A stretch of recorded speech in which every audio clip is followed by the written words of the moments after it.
Glórias a Ti, Senhor. Nós Te amamos. Espero que você esteja bem à vontade na casa do Pai. Vamos embora? Êxodo, eu quero ler Êxodo 23, de 25 a 30. A gente vai começar falando sobre isso. Servireis ao Senhor, vosso Deus, e Ele abençoará o vosso pão e a vossa água, e tirará do vosso meio as enfermidades.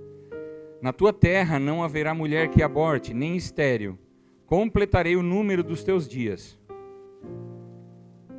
Enviarei o meu terror diante de ti, confundindo a todo povo onde entrares. Farei que todos os teus inimigos te voltem as costas. Também enviarei vespas diante de ti, que lancem os heveus, os cananeus, os heteus diante de ti. Não os lançarei de diante de ti num só ano, para que a terra não se torne em desolação, e as feras do campo não se multipliquem contra ti. Pouco a pouco as lançarei de diante de ti, até que te multipliques e possuas a terra por herança. Glória a Deus. Essa passagem, ela pega muito para mim. Eu acho que ela traz uma clareza para a gente, e ela traz umas promessas de Deus aqui. A primeira é a terra prometida em si. Se você for ler, ele está falando sobre a terra. E ele garante algumas coisas, né? No meio do deserto ele promete água e ele promete pão. É diferente de oferecer um copo d'água para ti hoje. Fala, você vai estar no deserto e vai ter água. Vai ter pão. Você não vai ter enfermidades. Tudo que está sendo gerado vai nascer. Vai acontecer.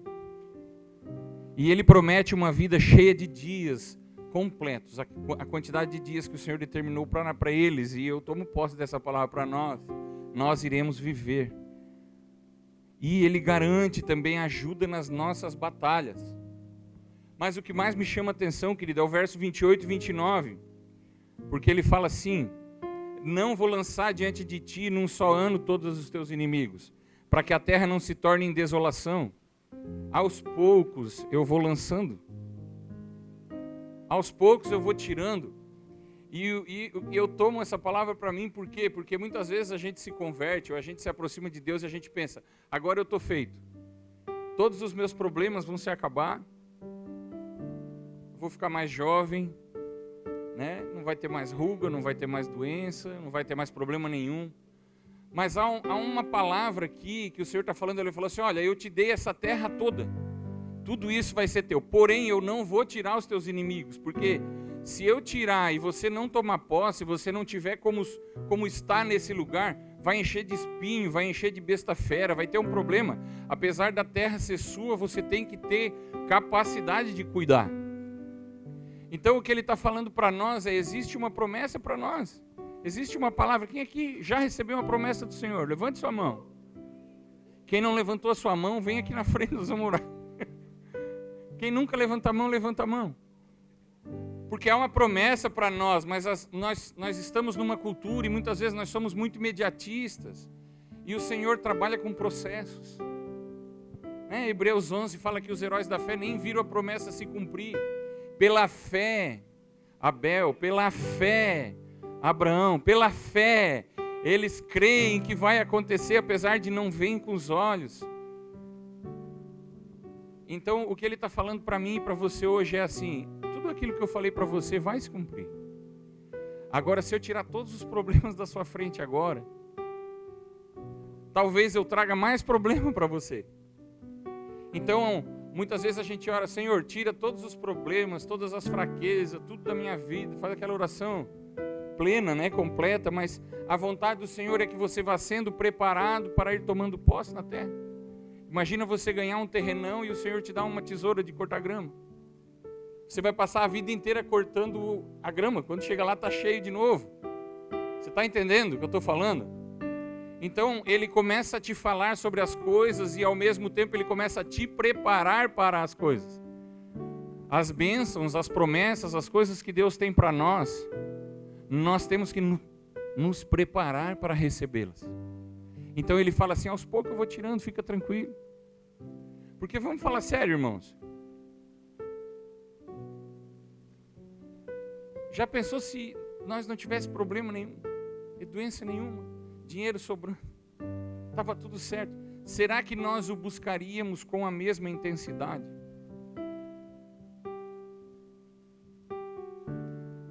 E essa palavra não é uma sentença para nós, mas é uma constatação.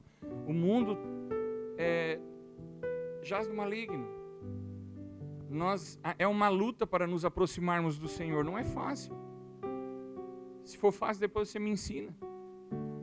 Mas é uma decisão de render as nossas vontades a cada dia. Então, se a cada dia nós o buscarmos, a cada dia nós vamos entender.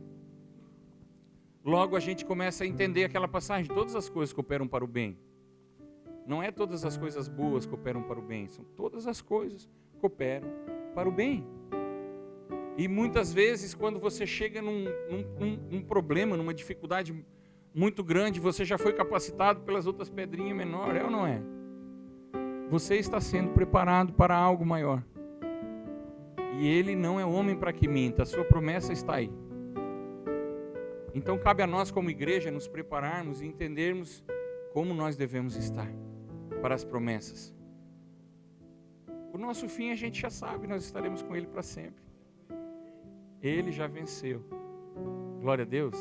É o que a gente cantou aqui. Então, você consegue pensar em alguma coisa que parece que está demorando na sua vida? Que não está acontecendo? Talvez seja a bênção de Deus que isso não esteja acontecendo na sua vida. E eu queria que a gente orasse, começasse orando um pouquinho sobre isso. Coloque a mão no seu coração e o Espírito Santo já trouxe à memória de você aquilo que você está esperando. E eu gostaria que você rendesse essa sua vontade, ansiedade, isso aos pés dele. Fala, Senhor, me prepara então. Me prepara para isso que você já prometeu. Senhor, nós somos gratos pela tua palavra. Senhor, nós rendemos as nossas vontades aos teus pés. Somos gratos pelas tuas promessas. Nós cremos. Mas fortaleça a nossa fé, Senhor. Ajuda-nos nas batalhas. Que tudo aquilo, como foi declarado para o povo de Deus no Antigo Testamento, que tudo aquilo que está sendo gerado viva, que não hajam abortos, que não falte água, que é o Espírito Santo, que não falte terra, que é o pão, a palavra, que não falte alegria, que é o vinho, que a nossa vida te honre, Senhor. Transforma-nos, que haja gratidão no meio do teu povo, seja no deserto, ou aonde for. Tu és suficiente. Tu és a nossa prioridade. E nós somos gratos por isso. Que nessa manhã o Senhor volte os seus olhos para cá e receba uma adoração genuína através da sua igreja. Em nome de Jesus. Amém, queridos? E aí, diante disso, eu faço uma pergunta que o Espírito Santo me fez nesse meio da semana. Assim, uma injeção é boa ou é ruim? Quem gosta de tomar injeção e fala, glória a Deus que está chegando aí, seu mentiroso? Tu é pastor, não pode mentir. Oi? Tu gosta? Glória a Deus, irmão. Aleluia, uma pessoa que entendeu o propósito. Glória a Deus.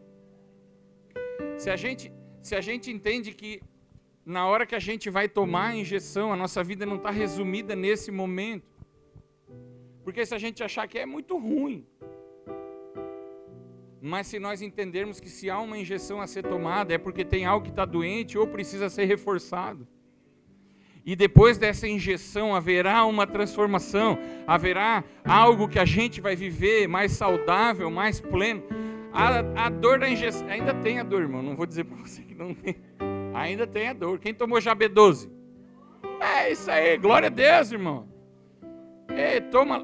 Isso aí eu não tomei. Essa é complicada, né? Olha aí, viu como... Então, o cristão não é uma pessoa que pensa, Senhor, obrigado porque eu estou sofrendo, mas Senhor, eu entendo que isso vai cooperar para o bem. O Senhor está me transformando.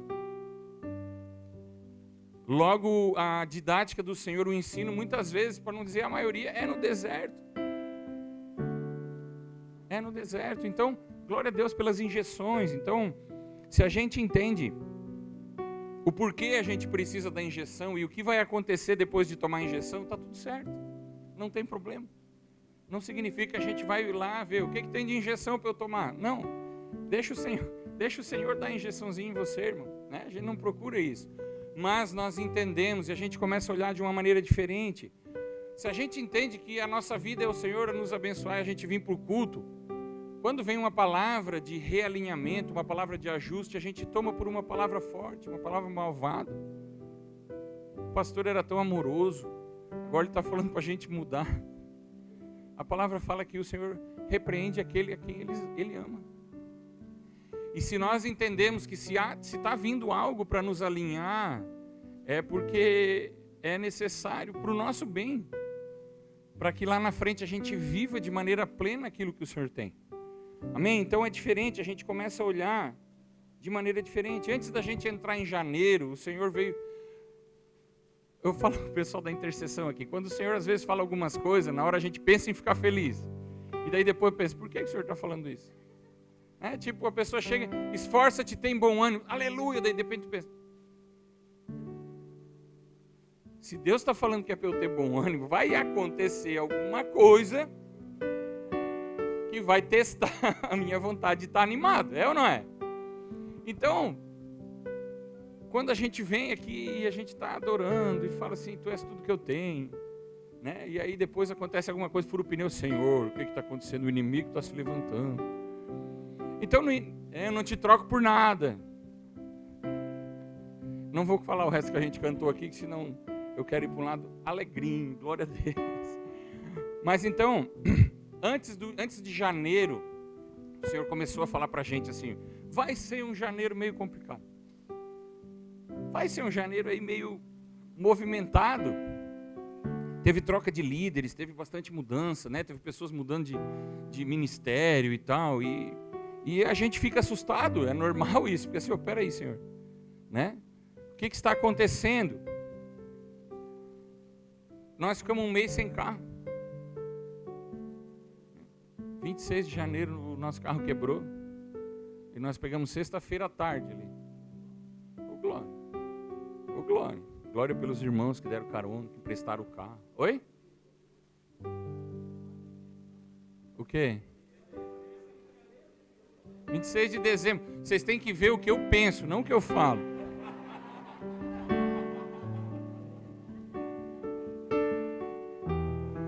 Agora, se a gente for olhar só janeiro, a gente vai pensar, Senhor, misericórdia de mim. Mas se a gente percebe que janeiro é um mês, e provavelmente um mês de preparação, e provavelmente há primícias, o Senhor está falando algo, irmão. E no meu caso, quando nós pegamos o carro sexta-feira, eu falei, Senhor, o mês de janeiro inteiro sem carro. Senhor, o que o Senhor quer falar comigo? Porque normalmente carro significa ministério, movimentação. Então o Senhor está mostrando para mim e para a Gia assim, ei, quem é o dono desse carro aí sou eu.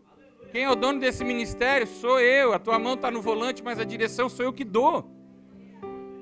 Mas pastor, o carro não pode quebrar, talvez esteja meio louco. Tudo bem, irmão, eu quero acreditar assim. Por quê? Porque eu entendo que o Senhor fala em todas as coisas. E o que muda esse meu pensamento? Muda que sexta-feira à tarde nós pegamos o carro. E nós podíamos pensar assim, agora com o carro nós vamos passear. E é bênção, tá, irmão? Passear é bênção, glória a Deus.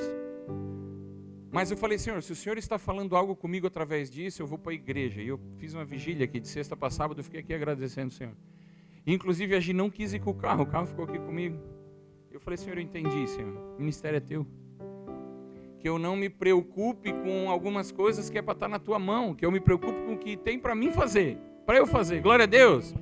Mas é aquela pessoa, mais isso, mais aquilo, é o Espírito Santo que convence. Eu tenho uma função, eu tenho algo a fazer. Uma coisa que aconteceu em relação ao carro é, a gente começou a sair só quando era extremamente prioritário. Porque quando a gente tem um carro, a gente vai para tudo quanto é lado, vou lá comprar pão, vai de carro. Né? Agora a gente pensa, eu estava com vontade de ir em tal lugar, mas a vontade passou. Quando abri o Uber, era 30 pilas, a vontade passou, prefiro estar em casa. É verdade, irmão. Então, assim, o Senhor mostra-nos a prioridade quando Ele nos tira algo. Quando nós passamos a entender a importância que é aquilo. Porque a gente se acostuma com as bênçãos fácil, irmão. Se o Senhor te der um carro hoje, em 3 meses, você não acorda já agradecendo pela bênção. Já faz parte da sua vida. Então quando ele fala, eu não vou tirar tudo da tua frente, é porque a cada manhã você olha e fala assim, tem algo a conquistar.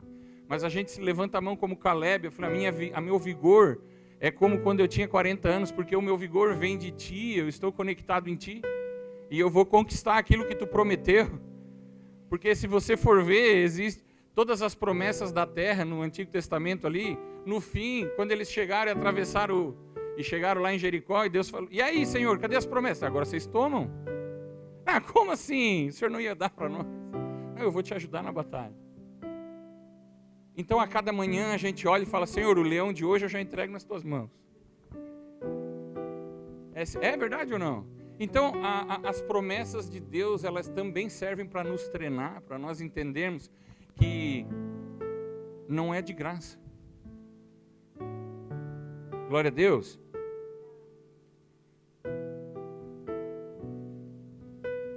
Então nós somos gratos por esses 67 dias do mês de janeiro. E está tudo certo, porque todas as coisas cooperam para o bem. 75, já diminuiu. Glória, até o fim do culto a gente chega nos 31. Então o que eu queria, na verdade hoje eu queria era bater um papo com vocês, vou falar umas histórias. Porque o que a gente tem que pensar é assim, perspectiva. Perspectiva, por que o Senhor fez isso? Eu lembro de uma vez uma pessoa que comprou o carro, uma semana bateram no lado do carro, ele olhou para Deus, Deus, por que tu quer que o meu carro fique com essa porta amassada? Algum propósito o Senhor tem. E é muito fácil às vezes a gente esquecer, como eu falei nos dízimos aqui, pensar no que Ele deu, mas não lembrar daquele que deu. Daquele que deu. Se Ele é dono do ouro e da prata e nós somos dele, está tudo. Deuteronômio 28, fique no centro da vontade de Deus e as bênçãos te alcançarão. Procure o centro da vontade de Deus, não procure as bênçãos. A menos que você seja solteiro, daí procura a bênção que Deus tem para você, irmão. Mas seja a bênção que essa bênção está orando também. Para tudo a gente tem que se preparar. Vamos voltar para cá. Glória a Deus. Então o que muda pensar desse jeito? Muda porque você não entende um desconforto como uma vontade de Deus para te tirar de algum lugar. Meu chefe está me maltratando, então o Senhor deve estar querendo me tirar do trabalho. Talvez Ele está querendo te transformar lá dentro. As alianças costumavam ser eternas. Havia um conserto na proposta da aliança. Um passar pelo fogo até que no final lá do casamento tivesse ourinho purinho. Hoje parece que as alianças vêm aquela no sorvete seco, aquelas de plástico. Quem ri revela a idade, porque esse sorvete seco eu acho que faz uns 40 anos que tinha.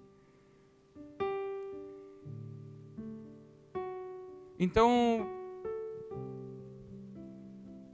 tudo ainda está valendo, a forma como o Senhor faz todas as coisas não caducou, ainda está valendo, está tudo certo. Então, nós olhamos para as circunstâncias, para as coisas que acontecem na nossa vida e a gente pensa assim, há um propósito. Até para apresentar há um propósito. Amém? Glória a Deus. Então, eu queria dizer para você que Deus não vai perder viagem, Ele vai aproveitar tudo que acontece na minha e na tua vida para nos deixar mais alinhados. Nada é desperdiçado, nem um choro, nem uma doença, nem uma circunstância contrária. Ele pode transformar aquilo ali em algo. Vocês me entregaram, me venderam, vocês pensaram em mal, mas Deus pegou esse mal e transformou em bem. Para quê? Para eu cantar na tua frente, quem me viu passar na prova e não me ajudou? Não. Deus me protegeu porque vocês que queriam me matar vão se alimentar do que aconteceu comigo lá no Egito. José fez isso com os irmãos. Fica tranquilo, eu vou dar comida para vocês. E muitas vezes o Senhor te protege, te prepara e te prospera para você ajudar aquele que não merece mesmo, porque você também não merecia, irmão. Vamos cair assim, como eu sou bonzinho, porque eu sou cristão. Então, todas as situações que Ele vai nos ensinar em 2026, vai nos deixar mais perto dEle. Isso se nós nos rendermos à sua vontade. Então, 2026 eu sei que vai ser um ano de ensino. Um ano que a sua igreja tem que estar com os olhos voltados a Ele. Glória a Deus por isso. Glória a Deus. Amém. Números 21, de 4 a 9.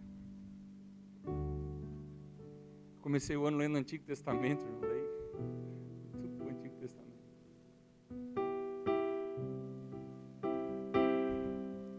Então partiram, todos abriram? Ou está aqui, eu acho. Então partiram do Monte Or pelo caminho do Mar Vermelho a rodear a terra de Edom, porém o povo se tornou impaciente no caminho. E o povo falou contra Deus e contra Moisés: por que nos fizeste subir do Egito para que morramos nesse deserto, onde não há pão nem água? E a nossa alma tem fastio desse pão vil. Nós não gostamos desse pão aí que o Senhor está dando para nós. Esse milagre, essa bênção que tem nos alimentado, isso aí para nós, eu tenho fastio disso. Misericórdia. Então o Senhor mandou entre o povo serpentes abrasadoras que mordiam o povo, e morreram muitos do povo de Israel.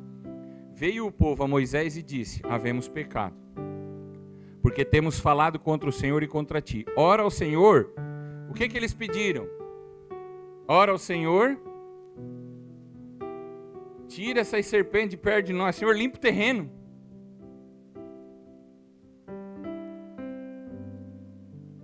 Então Moisés orou pelo povo e disse o Senhor a Moisés: faz uma serpente abrasadora, põe-na sobre uma haste, e será que todo mordido que a mirar viverá. Fez Moisés uma serpente de bronze e a pôs sobre uma haste. Sendo alguém mordido por alguma serpente, olhava para a de bronze, sarava. Então a minha pergunta é: por que Deus, não era mais fácil ele tirar as serpentes logo? Para que fazer esse rolo todo? Né? Deus colocou as serpentes, eles se arrependeram, tira a serpente. E foi o que o povo pediu. Sim, a gente pecou, Senhor, tira a serpente. Aí Deus falou: não.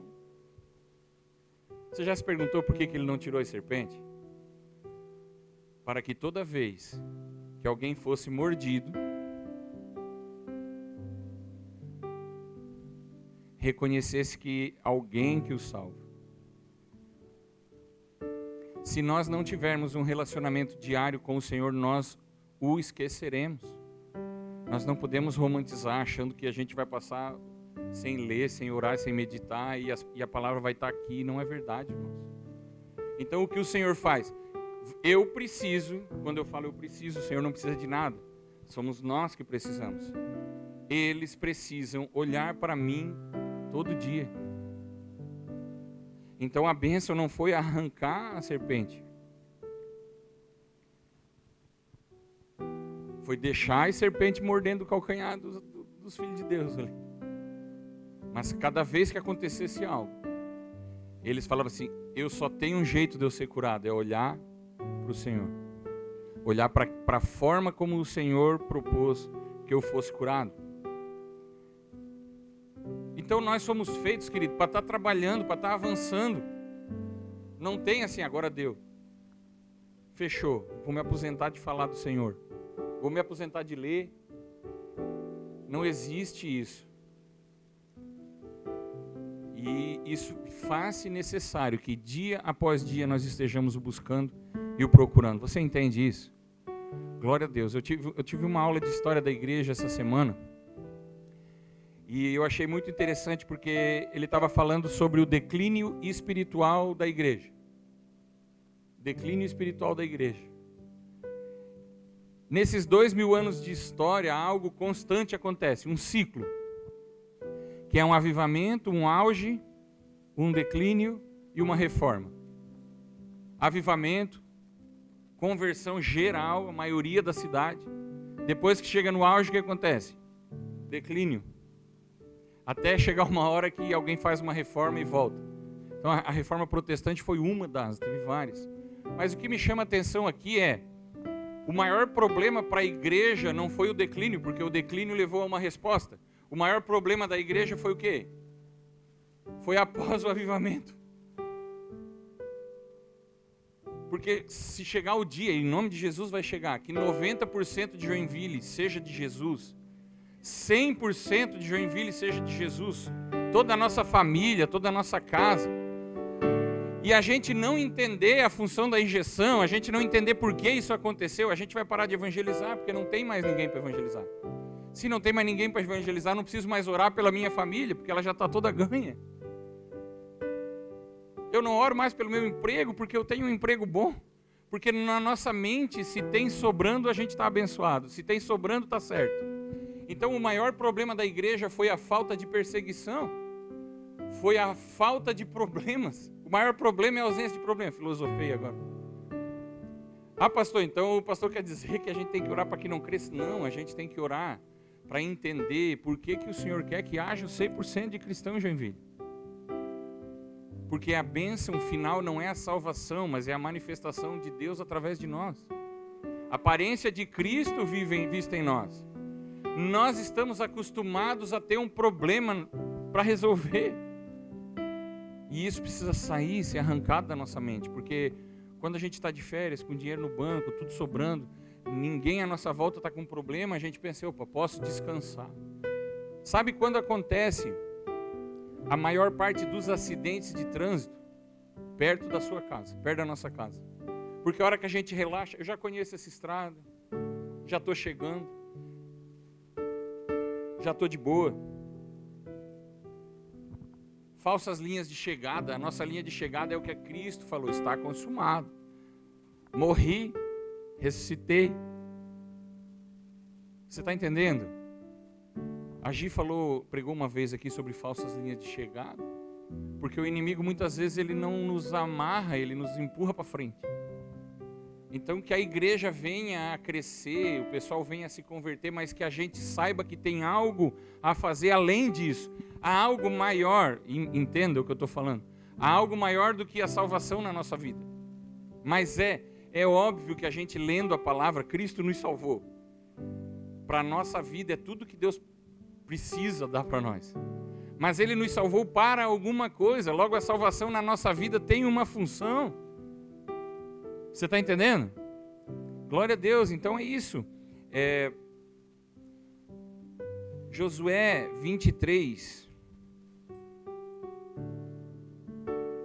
Olha, interessante. Então, depois que a tua família toda, eu vou ser profeta agora, levante sua mão. Depois que a sua família toda você ganha para Cristo, toda a sua casa ser crente, avivada, aleluiada, com óleo escorrendo, depois que isso acontecer, há um propósito ainda para a sua casa. Responder ao Senhor através de uma família toda cristã. Josué 23, 1 e 2, e depois os 6 e 7, eu vou ler 4 versículos aqui, fala assim: passado muito tempo, depois que o Senhor dera repouso a Israel de todos os seus inimigos, e sendo Josué já velho e entrado em dias, tudo que o Senhor tinha prometido cumpriu-se. Todo mundo já tinha terra. Alguns faltavam conquistar ainda, mas eles já estavam lá no rolê. Chamou Josué a todo Israel e os seus anciãos, e os seus cabeças e os seus juízes oficiais e disse-lhes: eu sou velho, estou entrando em dias. Então, ele fala assim, esforçai-vos, pois, muito. Mas já estava ganha a terra, irmão. O povo de Israel já estava descansando, já estava tudo certo. Ele fala, esforçai-vos, pois, muito. Para quê? Para guardardes e cumprirdes tudo o que está escrito no livro da lei de Moisés, para que dela não vos aparteis, nem para a direita, nem para a esquerda, para que não vos misturei com estas nações que restaram entre vós. Não façais menção dos nomes dos seus deuses, nem por eles façais jurar, nem sirvais e nem adoreis. O interessante é que no início do livro de Josué fala assim, esforça-te, tem de bom ânimo. No meio Josué fala para o povo, esforça-te, prepara-te. Agora depois que o rolê todo passou, ele fala, esforça-te muito. Parece que a intensidade aumentou. Parece que o nosso zelo e o nosso compromisso, ele é maior quando há uma ausência de guerra.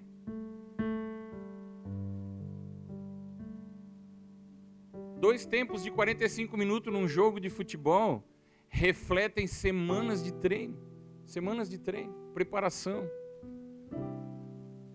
E é o treino que vai mostrar como a gente fez no jogo. Então, a nossa preparação em tempos de paz, se não nos prepararmos, vai fazer falta no tempo de guerra. Então não precisa vir a guerra, a gente não está orando por guerra, mas o Senhor fala que vai vir. Então nos preparamos, porque o maior esforço não é para conquistar, o maior esforço é para manter, perseverar, permanecer. Aquele que for salvo será salvo, não, aquele que perseverar até o fim será salvo. Glória a Deus. Então, o maior esforço não é quando alguém da nossa família aceita Cristo, é depois mantê-lo vendo Cristo em nós. Então, o que fazer? 2 Reis 22, 1 e 2. Passando bastante textos longe um do outro, mas vocês vão entender o tema que eu estou trazendo. 2 Reis 22, 1 e 2 fala assim: tinha Josias 8 anos de idade, quando começou a reinar, e reinou 31 anos em Jerusalém.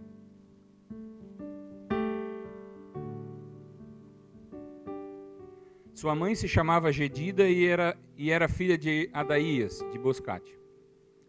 Fez ele o que era reto perante o Senhor.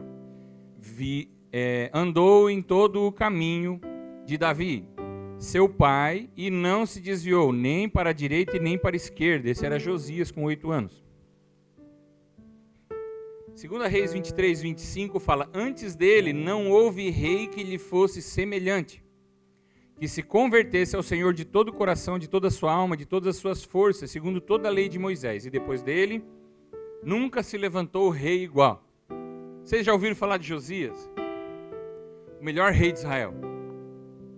Agora tem algumas coisas que não fecham se você for ler a história dele. A primeira, ele começou a reinar com 8 anos. Logo alguém que reina, começa a reinar com 8 anos, ele vai aprender com quem sobre reinar? O seu pai. O seu pai era Amon. Amon reinou 22 anos, era chefe de uma quadrilha, foi morto pelos seus amigos. Ele fez o que era mal perante o Senhor. Então talvez ele tenha aprendido com o avô dele, só que o avô dele era Manassés, que foi o pior rei de Israel e reinou por 55 anos. Derrubou os altares do Senhor, criou postes ídolos, colocou prostitutas cultuais dentro do templo e entregou um filho no fogo para Baal. Esse era o avô de Josias e o outro era o pai de Josias. E a palavra fala que ele fez o que era reto ao Senhor, seguindo seu pai Davi. Seguindo seu pai Davi. E se você for ler a história de Josias, irmão, fala que quando ele reinava, aqui mais para frente deve ter, no 8º ano do seu reinado, ou seja, ele tinha 16 anos, ele começou a buscar o Deus de Davi. Não era o Deus dele ainda. E o que eu aprendo aqui, irmãos, o que eu trago para a gente, assim, a gente não pode escolher quem nos ensinou, quem nos trouxe para cá. Isso a gente não pode escolher tudo que o mundo está sendo hoje. Mas eu posso escolher quem vai me ensinar daqui para frente, quem vai andar comigo, o meu futuro rendido a Cristo. O Senhor abre uma porta para que a gente ache o Deus de Davi. Ainda que nosso pai, ainda que nosso avô, ainda que nossa família não tenha nos proporcionado um bom lar, nós não nascemos há poucos anos, nós fomos criados antes da fundação do mundo em Cristo. Deus nos planejou e há um propósito para a nossa vida, independente do que aconteceu aqui na terra. Então nós não precisamos replicar aquilo que aconteceu com a gente. Então quando pergunta o que fazer, fazer que nem Josias. Talvez ele buscou assim, eu preciso achar nos meus antepassados alguém que tenha sido bom. Se você for ler a história dele, é muito legal. Ele tinha tudo para seguir algo ruim, mas ele entendeu um propósito.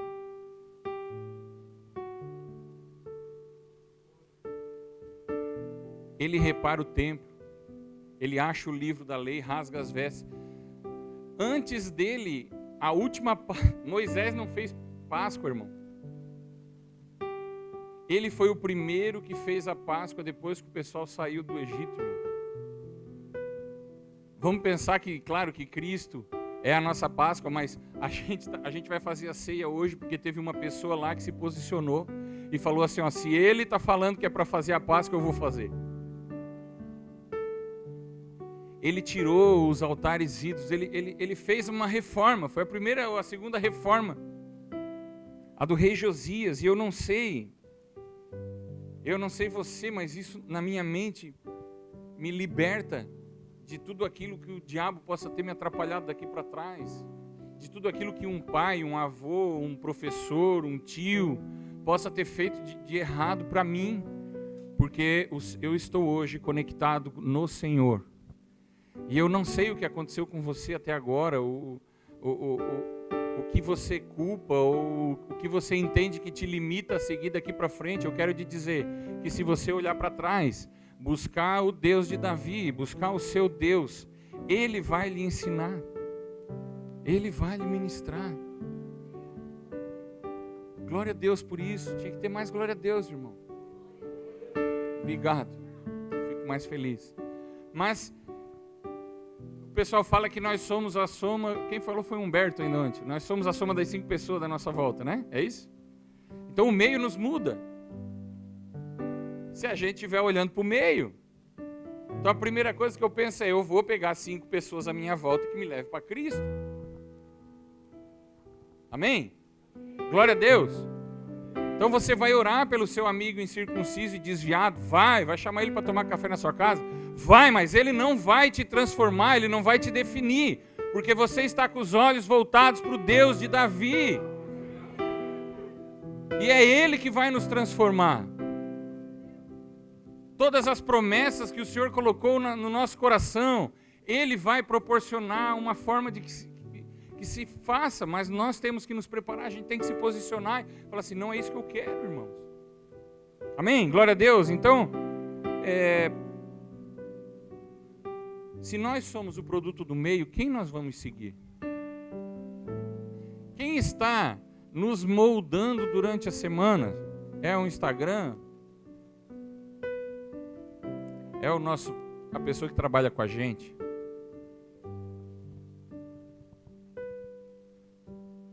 Isso é importante. Pelo menos para a gente não achar que está tudo bem. Pelo menos para a gente olhar para o espelho e falar, Senhor, misericórdia. Então, irmão, se rodeia de crente, irmão. Ah, mas a palavra fala para ir. É claro que é para ir.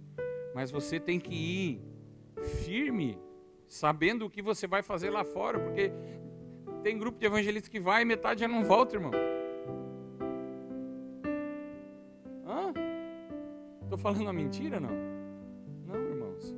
Se você sabe, se essa injeção está curando algo em você e faz você entender o que você vai fazer lá na frente, você pode ir aonde for. Mas você tem que estar cheio, você tem que estar voltado a buscar o Deus de Davi. A mudança na sua família, a mudança no seu bairro, ela vai ser feita com algo que tem dentro de você. Senhor, levanta alguém. Ele já levantou você já está lá. Você está lá na sua família, na sua casa, no seu trabalho. Você define com quem você vai ser parecido. Quem será o seu pai? Eu sou grato a Deus pelo meu pai terreno, pelo meu pai biológico. Mas quem me define, quem me molda é o meu pai, o meu Senhor, o meu Salvador. Então quando acontece alguma tribulação, alguma circunstância, alguma coisa, a minha preocupação não é assim, o que essa pessoa está pensando? Eu falei assim, Senhor, o que o Senhor está pensando? O que eu fiz de errado, o que eu fiz de certo, o que tem que mudar, o que não tem que mudar, porque é Ele. Davi faz aquela presepada toda e quando Natan vem e o confronta, eu tinha um problema com a oração de Davi, porque depois que Natan falou tudo aquilo que ele fez, vocês sabem, não vou citar aqui, Davi fala assim, pequei contra ti e somente contra ti. Como assim Davi pecou somente contra Deus? Urias, Betseba, o povo todo, ele, não, Senhor, foi só contra ti que eu pequei.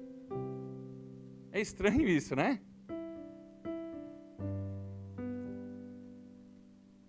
É porque é o nosso primeiro olhar, irmãos. Decepcionar a Deus é muito pior que decepcionar homens. Vocês não estão mais rindo? Vai melhorar agora.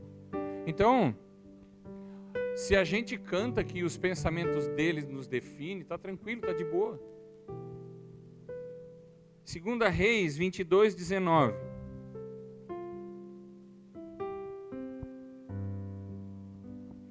Porquanto teu coração se enterneceu e te humilhaste perante o Senhor, quando ouviste o que falei contra este lugar e contra seus moradores, que seriam desolação e maldição, e rasgaste as tuas vestes e choraste perante mim, também eu te ouvi, diz o Senhor. Pelo que eis que eu te reunirei a teus pais, e tu serás recolhido em paz. Teus olhos não verão o mal que eu vou fazer nesse lugar. Então Deus está falando assim, vai acontecer uma desolação aí, vai acontecer algo. Agora você se arrependeu. Pelo que você está fazendo, eu te ouvi.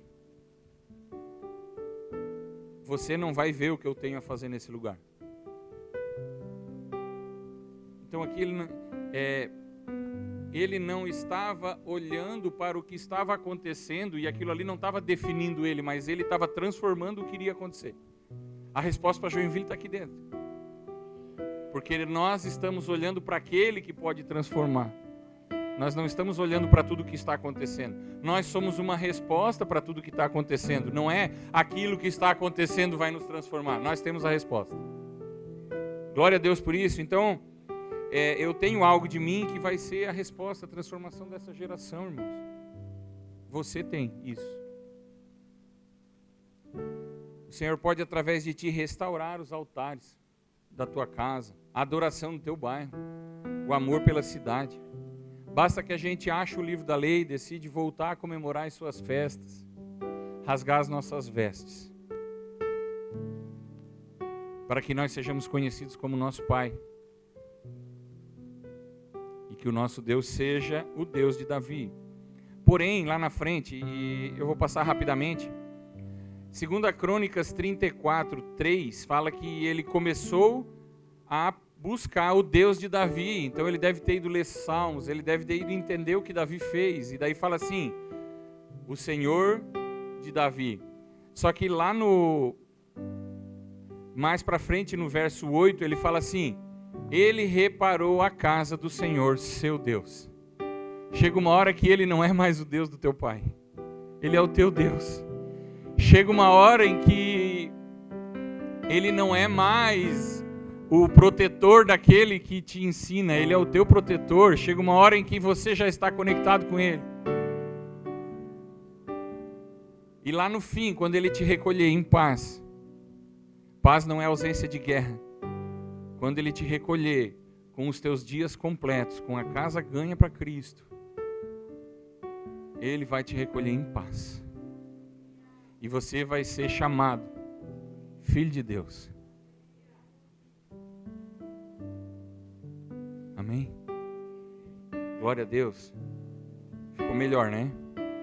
Então, Josias é a prova de que Deus vai deixar um caminho para que nós voltemos para Ele. Um guri entre 8 e 16 anos instituiu a Páscoa, reconstruiu o templo. Tirou todas as profanações lá de dentro, irmãos. Então o Senhor sempre coloca um caminho de volta. Em todos os povos. Em todos os povos. Desviado ou que nunca ouviram. Mas e os índios? Mas e... Eu quero contar uma história aqui. Quem já ouviu falar do livro Totem da Paz?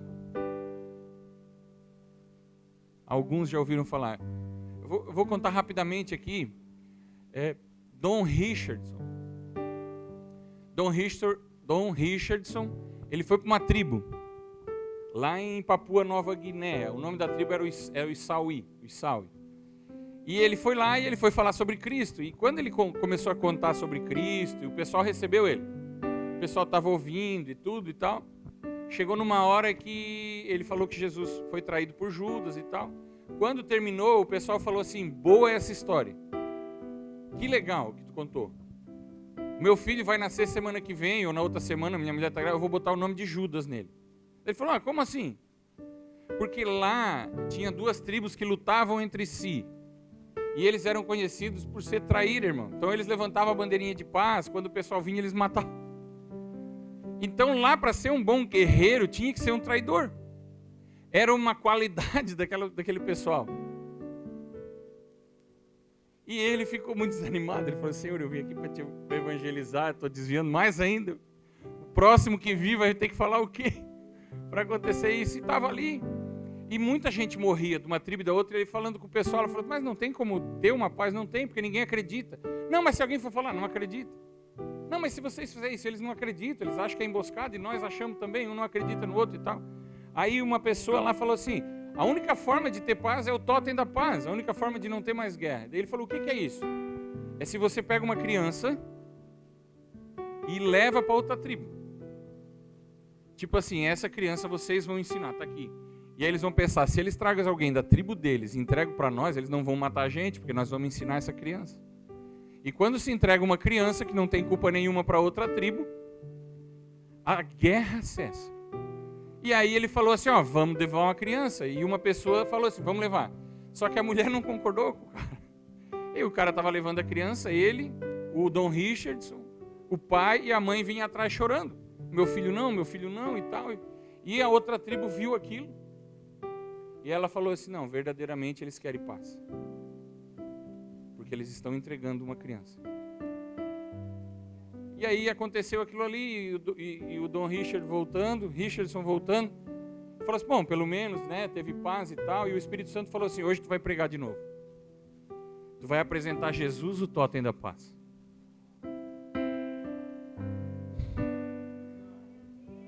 E ele começou a pregar, falando que Jesus foi aquele que não tinha culpa, que foi entregue para morrer. Entregue para um outro povo para que houvesse paz.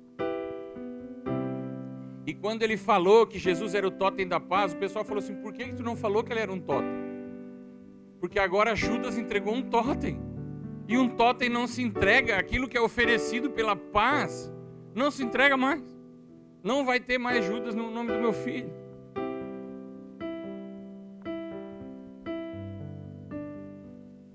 O Senhor abre um caminho para que todos conheçam a Ele.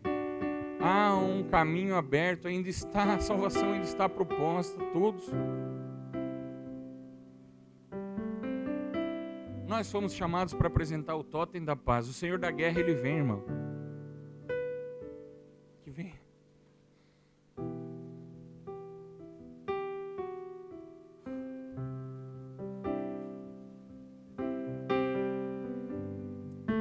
Eu não quero pregar não, só quero falar mais uma história. Mas tá difícil, né? Tocando aí, cara. Deixa.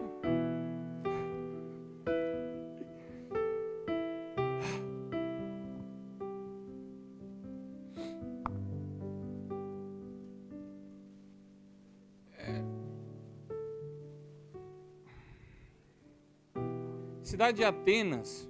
Eu falei que eu ia contar umas historinhas aqui, irmão. Me aceita. A cidade de Atenas tinha muitos deuses. Muitos deuses.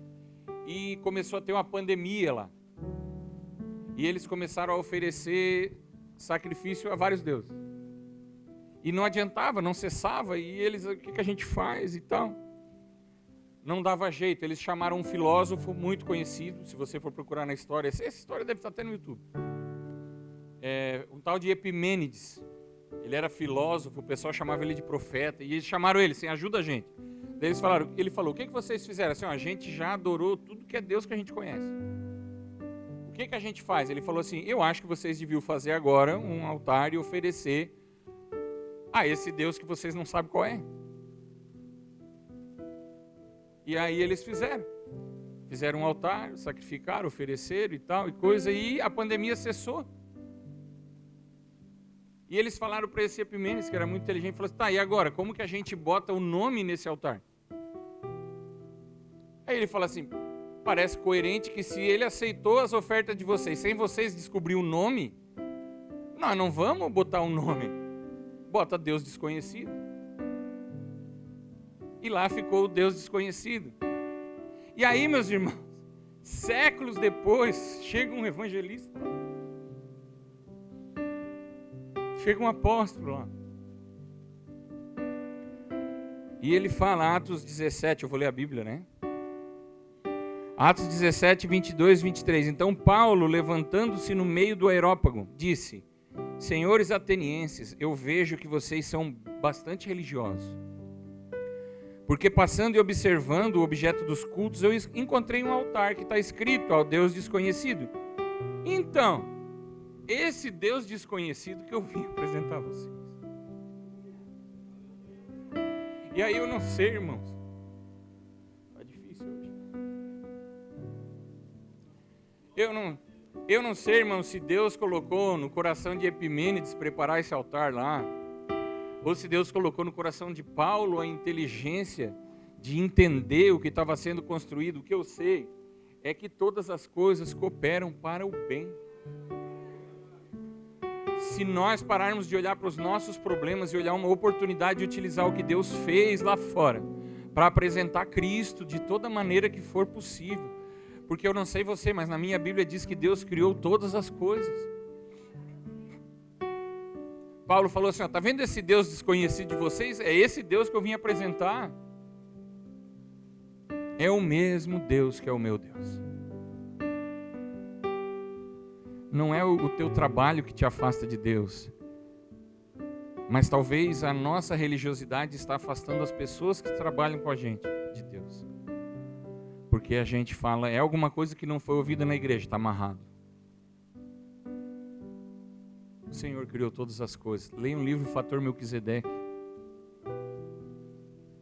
Leia o livro, Fator Melquisedeque. Abra sua mente, irmão. Amém? Glória a Deus. Fica de pé, querido. Eu falei que hoje ia ser mais rápido. A gente tem a ceia também. Apesar que eu vou falar mais um pouquinho aqui. Então, meus irmãos, olha só. Eu quero que você repita comigo aqui 3 coisas. Não é 3 coisas que é para repetir. Tudo o que importa é que todas as coisas cooperam para o bem. Fala assim, tudo coopera para o meu propósito. E o meu propósito é o propósito de Deus. Amém, queridos? Agradeçam por isso. O Senhor tem uma porta aberta, uma porta de salvação, uma porta de conversão. O teu propósito vai se cumprir, a tua promessa vai se cumprir na sua vida. Mas você precisa estar preparado para essa promessa, atento aos detalhes. O que está à sua volta e o que tem dentro de você é o suficiente para apresentar Cristo a todos. Cristo em vós, a esperança da glória.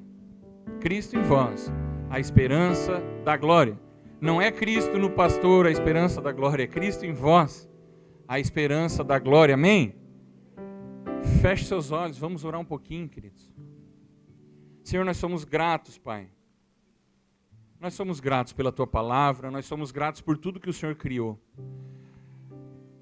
Coloque em mim um coração, assim como Davi falou, coloque em mim um coração voluntarioso. Coloque em mim alguém disposto a ajudar. Amor pela Tua igreja, Senhor. Amor pelo Teu filho, amor pelos Teus irmãos. Leva-nos a entender o Teu propósito, Senhor. Aplica-nos a injeção do Teu entendimento, Senhor. Ensina-nos. Ensina-nos a aprender com todas as coisas. Apresenta-nos como uma igreja pura em 2026. Apresenta-nos para Joinville como uma igreja pura, como uma igreja limpa. Leva-me para casa como um verdadeiro filho de Deus, sendo grato e crendo nas promessas. Há esperança. Há esperança para Joinville, há esperança para o Brasil, porque o inferno não vai prevalecer sobre a igreja.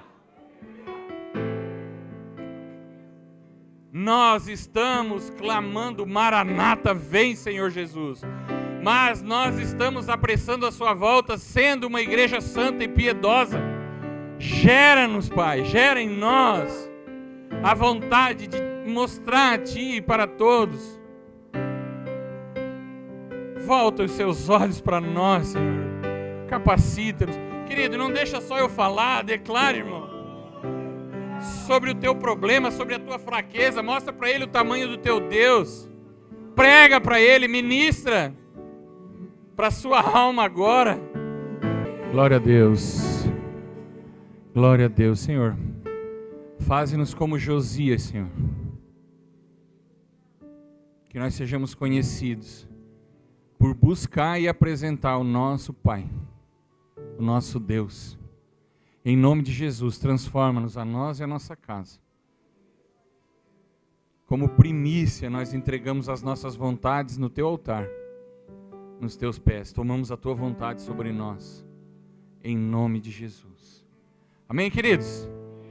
Sente um pouquinho. Vamos para a ceia.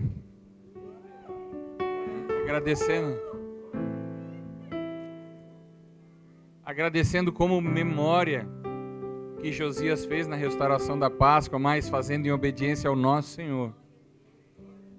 Em obediência a Ele, em nome de Jesus. Aí eu vou contar mais uma historinha. Depois eu vou ler a Bíblia. Que eu achei, que o Senhor me lembrou disso. E eu achei muito interessante, você já deve ter escutado isso, não é uma história cristã, mas eu tomei para mim, porque Deus criou todas as coisas e está acabado. E a pessoa viu a criança chorando, a pessoa foi visitar uma família, uns parentes ricos, e viu o filho dele chorando na sala, e chegou lá, o filho estava com a mão presa num vaso, daqueles compridão assim. A mão da criança estava presa lá dentro e ela chorando, e eu estou presa e não consigo tirar a mão, e ele pensou assim, meu Deus, esse vaso deve secar. Tentou tirar, botaram manteiga, fizeram de tudo quanto é coisa. 40 minutos depois só tinha uma chance, quebrar o vaso. Aí de repente ele olha para a criança e fala assim, por que tu colocou a mão dentro do vaso? Aí a criança falou assim, é porque caiu a minha bolinha lá dentro. Onde é que está a tua bolinha? Está na minha mão.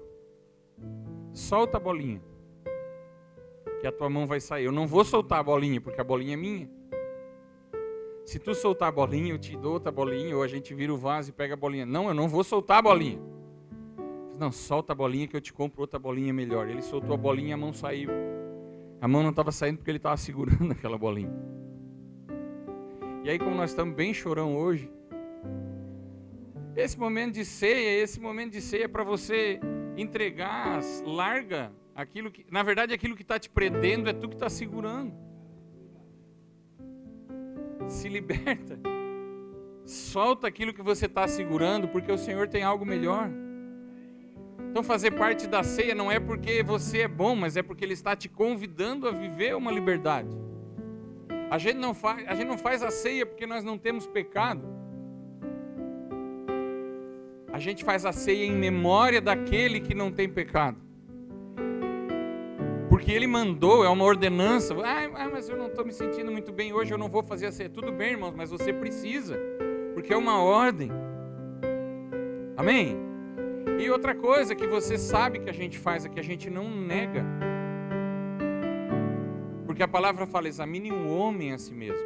Então, se você veio aqui pela primeira vez, é importante você entender que a ceia te leva a fazer parte de um corpo. E se você quiser fazer parte desse corpo, há uma caminhada necessária, há uma preparação, há um reconhecer que Ele é o teu Senhor e o teu Salvador, mas que daqui para frente você esteja cada vez mais próximo dEle. Eu creio que nada pode te impedir de fazer parte da ceia, a menos que você esteja segurando uma bolinha. Mas nesse momento o Senhor te convida, solta essa bolinha. Seja livre, seja liberto. Entregue a sua vida ao Senhor, renda-se a Ele e faça parte da ceia. No Antigo Testamento, as crianças perguntavam assim, o que é isso, pai? Ele falou, isso é porque o Senhor com mão poderosa nos tirou do Egito. A ceia era um pedaço da Páscoa judaica em que a família inteira. Mas eu não concordo assim, meu filho não vai tomar ceia. Fique à vontade, querido. Não tem problema nenhum. Mas nós oferecemos. Existem os traficantes oferecendo droga na porta das escolas lá. Então eu prefiro oferecer um pedaço de pão para que ele vá entendendo que existe alguém que o salva. Amém? Então podem servir, à medida que você vai pegando, fique de pé. Senhor, nós quebramos toda e qualquer consagração na fabricação do suco de uva e do pão. consagramos a Ti e recebemos, pode servir, João, e recebemos com ações de graças para fazer o que o Senhor ordenou, a sua memória. Amém, queridos? Glória a Deus. Coloque a mão no seu coração. Senhor, nós somos gratos pela Tua palavra, nós Te amamos, Senhor, nós Te amamos. Faze-nos como Josias, Pai. Que a nossa casa seja transformada para a Tua honra e para a Tua glória. Que a graça do nosso Senhor Jesus Cristo, o amor do Pai e a comunhão do Espírito Santo esteja com você. Que Deus te abençoe. Um ótimo domingo.